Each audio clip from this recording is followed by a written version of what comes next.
ఇవాళ సీఎం చంద్రబాబు అధ్యక్షతన మంత్రిమండలి మీటింగ్. రాజధాని అమరావతి నిర్మాణంపై చర్చ. జీఏడీ టవర్ టెండర్స్కు కేబినెట్ ఆమోదం తెలిపే ఛాన్స్.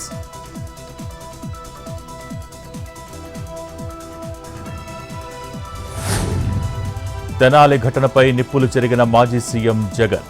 ఏపీలో రెడ్ బుక్ రాజ్యాంగం నడుస్తోందని ఆగ్రహం.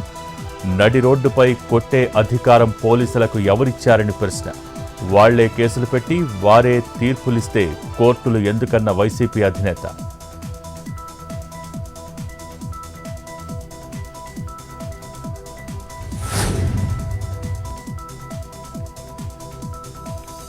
జగన్ మాటలకు కౌంటర్ ఇచ్చిన టీడీపీ నేతలు. ఆయన ఒక రంగుల రెడ్డని, చీప్ పాలిటిక్స్ అంటూ సవిత విమర్శలు.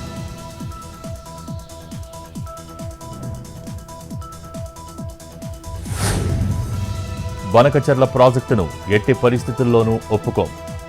సముద్రంలో కలిసే నీళ్లే వాడుకుంటామని ఎలా చెబుతారన్న మంత్రి ఉత్తమ్. ఇప్పటికే కేంద్రానికి ఫిర్యాదు చేశామన్న మినిస్టర్.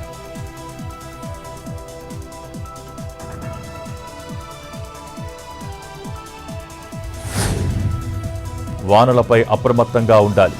సమస్యాత్మక ప్రాంతాల్లో ముందస్తు చర్యలు చేపట్టాలన్న CM Revanth Reddy. Water harvesting wells పనుల్లో పురోగతిపై ఆరా.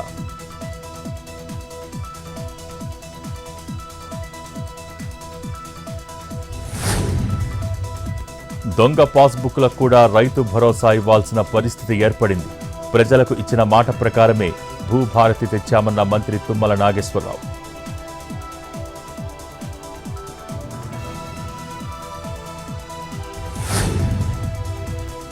భూభారతి చట్టం చరిత్రాత్మకం. ధరణితోనే సమస్యలు వచ్చాయన్న భట్టి.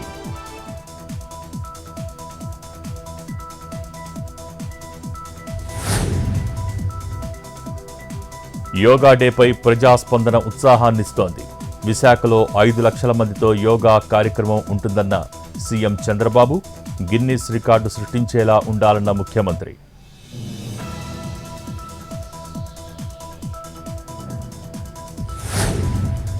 ఏపీ లిక్కర్ స్కామ్ నిందితులకు మరోసారి బిగ్ షాక్.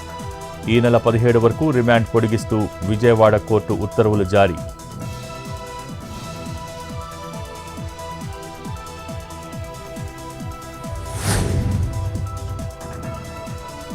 నరేందర్ సరెండర్ అనగానే సీజ్ ఫైర్ ప్రకటించారు.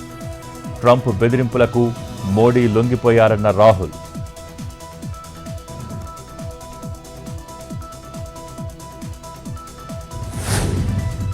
న్యూక్లియర్ బ్లాక్మెయిల్ను ఎట్టి పరిస్థితుల్లో సహించబో. ఉగ్రవాదాన్ని ప్రోత్సహించటం పాక్ తన విధానంగా మార్చుకుందన్న సీడీఎస్.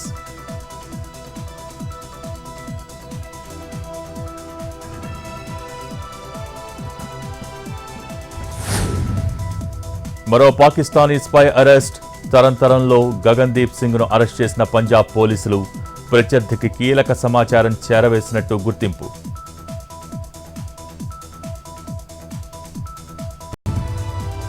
దర్శకుడు శేఖర్ కమ్ములపై చిరంజీవి ప్రశంసలు. మరెన్నో ఉన్నత శిఖరాలను అధిరోహించాలన్న మెగాస్టార్.